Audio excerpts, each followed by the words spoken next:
WCBI News at 6 starts now.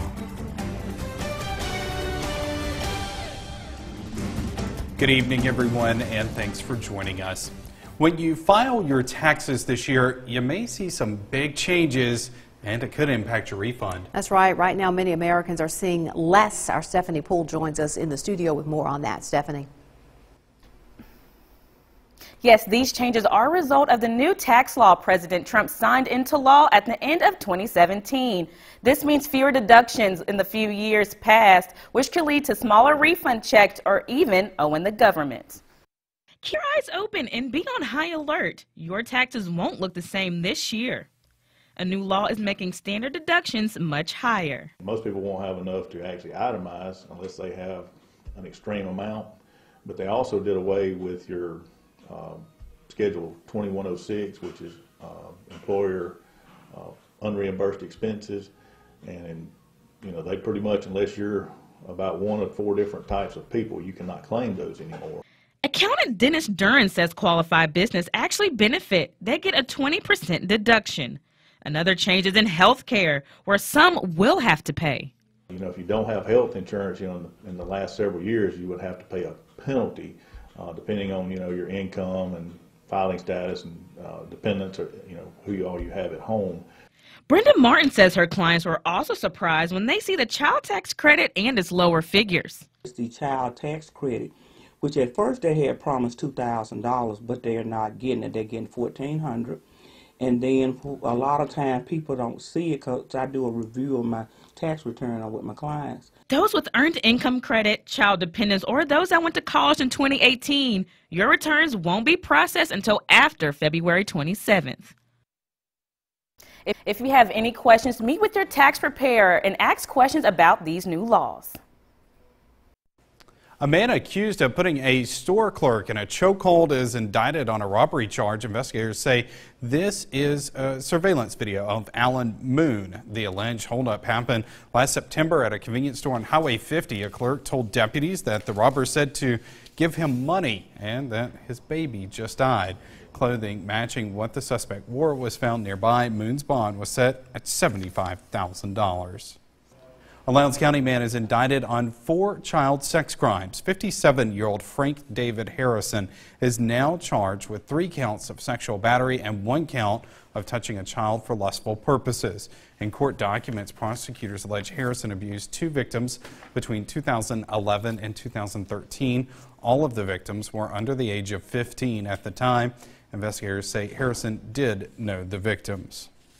A former student pilot at Columbus Air Force Base and her child's father are indicted on a neglect charge. Carissa Vaccaro and Jordan Cox are both charged with contributing to the neglect of a child. Lowndes County investigators say a 7-week-old infant was admitted to Baptist Golden Triangle with a broken femur in October of last year. The child was taken to UMMC in Jackson, where doctors found multiple injuries in different stages of healing. Deputies say the parents, Vaccaro and Cox, did not provide proper medical care to the child, with the exception of the femur bone. Jordan Cox had no official affiliation with Columbus Air Force Base. The search continues for a killer tonight in Starkville as the name of the victim is released by investigators. We're also learning this could have been a murder for hire. An autopsy will be performed on 33-year-old Joseph Turnipseed Jr. of the Blackjack community in Oktibbeha County. Turnipseed was found shot to death at West Main Apartments Friday night. He was found inside a vehicle. Starkville police have made 1 arrest in connection with this homicide. 27-year-old Henry Neal Jr. of Starkville was arrested Saturday night. He's being charged with attempted conspiracy to commit murder. In court documents, police allege Neal tried to pay someone $5,000 to help in a murder. If convicted, he could face up to 20 years in prison. Starkville police asking if you have any information on who pulled the trigger in this deadly shooting, call Golden Triangle Crime Stoppers. New at 6, a Columbus man is accused of giving 2 two victims a combined $6,700 in counterfeit money. Scotty Boykin is charged with 3 counts of uttering counterfeit obligations, 1 count of interstate threats or extortion, and 1 count of stalking. He was indicted by a federal grand jury. Investigators say the incident happened between December 2017 and September 2018. Boykin is accused of threatening and extorting one of the victims. He pleaded not guilty to the charges. Boykin's bond set at $25,000. If convicted, he could face up to 27 years in prison and $750,000 in fines. First responders in Starkville spent much of the day trying to get an 18-wheeler out of a ditch. According to the police, the incident happened just after 10 a.m. at the intersection of Highways 82 and 25. Police say this truck veered off the road, rolling into the ditch. The 18-wheeler was carrying 40,000 pounds of plastic. Crews spent hours trying to get the overturned truck out of the muddy area. There were some delays there in Starkville while this cleanup was going on. No injuries, though, were reported. Time for a first look at our forecast on this Monday. We'll turn it over to Chief Meteorologist Keith Gibson. Andrea, right now 6:05. We have overcast conditions in Columbus and a good chunk of our region. Temperatures are mild, though. We are in the low and mid 60s, even 67 still in Winona at the airport. Just a few light showers here, especially across the northern tier north of New Albany, northwest of Tupelo. That's where the best chance of rain is going to be over the next several hours. However, more rain is back to the west, and this will gradually fill in and then shift across our area, maybe even some embedded thunder too. But right now, rain is hit and miss. If anything, temperatures may actually climb a few degrees here, holding steady in the 60s tonight. And for your day tomorrow, temperatures will fall from the 60s in the morning into the 50s during the afternoon, staying breezy. Northwesterly winds will develop 10 to 25, and the best chance of rain on Tuesday during the morning. Your full forecast is coming up. Tupelo's Director of Development Services says it's time for him to leave his post for a job in the private sector. WCBI's Allie Martin has more with the outgoing department head who has helped oversee a steady increase in economic and community development. Shane Hooper knows his third-floor office has the best view of any office in Tupelo's City Hall.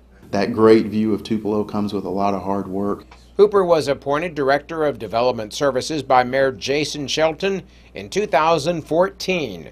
During the past 5 years, Hooper has mapped out strategies for residential, commercial, and economic growth, while also overseeing code enforcement, building inspection, and zoning and planning efforts. Recently, Hooper announced his plans to leave his job at City Hall for a position in the private sector. During Hooper's tenure, the city's Mill Village neighborhood has undergone numerous improvements as part of a revitalization plan. There has also been steady growth in commercial and residential construction. Hooper says he has made it a point to develop strong relationships with developers and contractors. And helping them understand that we are here to help them and assist them has paid tremendous dividends for the city of Tupelo, as well as working with our contractors. Our contractors have to feel like when they turn in a set of plans that we can get that set of plans turned around and get them working on the project that the developer wants built in a quick manner. The city's efforts to revitalize the Ida Street area by purchasing dilapidated apartments, tearing them down, and selling the land to residential developers is another achievement Hooper is proud of, along with the 28-acre commercial development known as Landmark. It is Tupelo's largest private mixed-use development in Tupelo's history. We're looking at over 120 jobs there. We're looking at over $60 million in private investment. You know, talking about 2 hotels. One of the restaurants is already under construction. Recently, Hooper received a master's in economic development from the University of Southern Mississippi. He's not quite ready to tell what his job in the private sector will be, but he does say his time at City Hall has allowed him to foster many contacts with key officials in economic and community development, and he says he looks forward to utilizing those contacts for the next chapter in his professional career. In Tupelo, Allie Martin, WCBI News.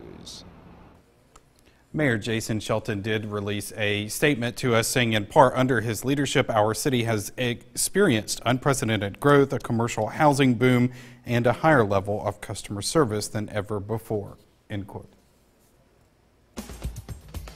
Want to know what all your phone can do? That's what some Chickasaw County folks are finding out. I should have been at this class. We'll drop in on them when we come back. Watching WCBI News at 6 with Andrea Self and Joey Barnes. Welcome back. Mississippi University for Women is honoring diversity on campus. The university today presented Dr. Philip Stockton with the 2019 Excellence in Diversity and Inclusion Award. Stockton is the assistant professor of music education and the director of choral activities at MUW. He has worked at the university since 2013 and says it's an honor to receive this award. Embracing diversity is something that I've worked on since becoming a teacher. It's been one of those things where I've been fortunate to teach students from various backgrounds, and it's such a pleasure to get to work with all these students and mentoring them and helping them to grow into better music educators, and as well as just better people all around.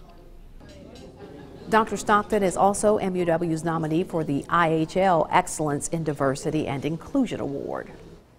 Students of all ages in Houston are becoming better iPhone users. Today kicks off this month's first day of class for the intermediate iPhone course. iPhones come with dozens of features, but no manual to learn all about them. That's why Etowah Community College offers the course at the Houston Wind Job Center. I just love learning things. I've learned so much since I've been coming to the class, and we have so much fun. We just get together and have fun too. I also should have went to this class. This morning's class focused on everything from adding effects to photos to sharing them and creating albums. The 18-hour class meets twice a week for 3 hours, and the cost just $5. I just want my dumb phone back. I want to just say goodbye to the smartphone and everything that comes with it. I'm sure I'm not the only one thinking that. All right, our Tuesday, rain showers prevalent during the morning, temperatures warmest in the morning, cooling in the afternoon, breezy all day long. Your full forecast is next.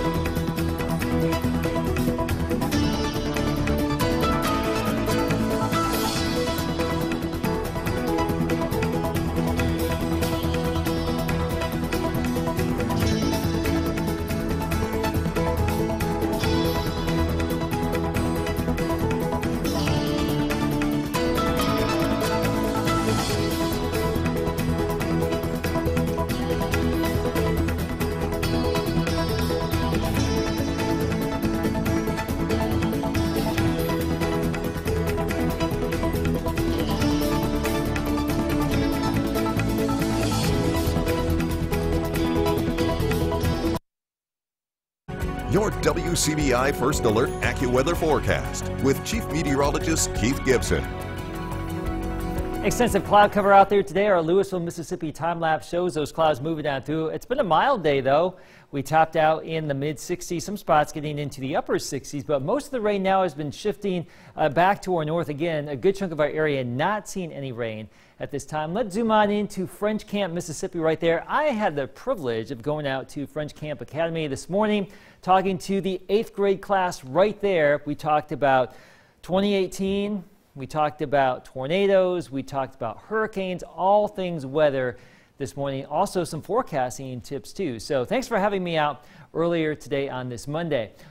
The rain really going up here across West Tennessee, Arkansas, Northwest Mississippi, and this is where it's going to be really concentrated for the next couple of hours. So if you have a couple of things to do outdoors this evening, most of us will not be seeing any rain over the next few. However, more rain, a few more storms trying to bubble up to our west, and that activity will be zipping on through here later tonight into tomorrow morning. Now, on the cold side of this, there is a lot of winter weather advisories and watches and warnings, all that stuff up here across the Great Lakes.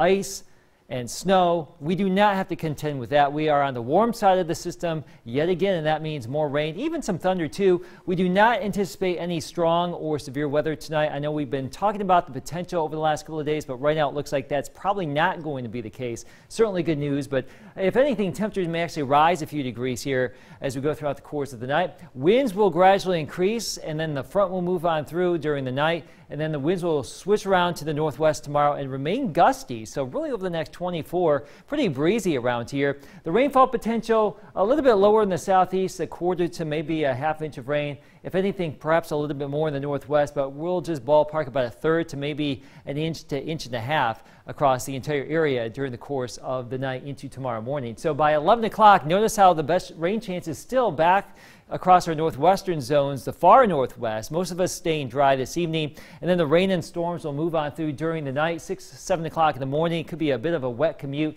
especially across our eastern and southeastern counties, including the Golden Triangle area. But a good chunk of that is done by the time we get into your midday with clearing as we get into tomorrow evening. Here's your AccuWeather 7-day forecast. Sunny and 59 on Wednesday, mid-60s Thursday and Friday. Some rain chances possible.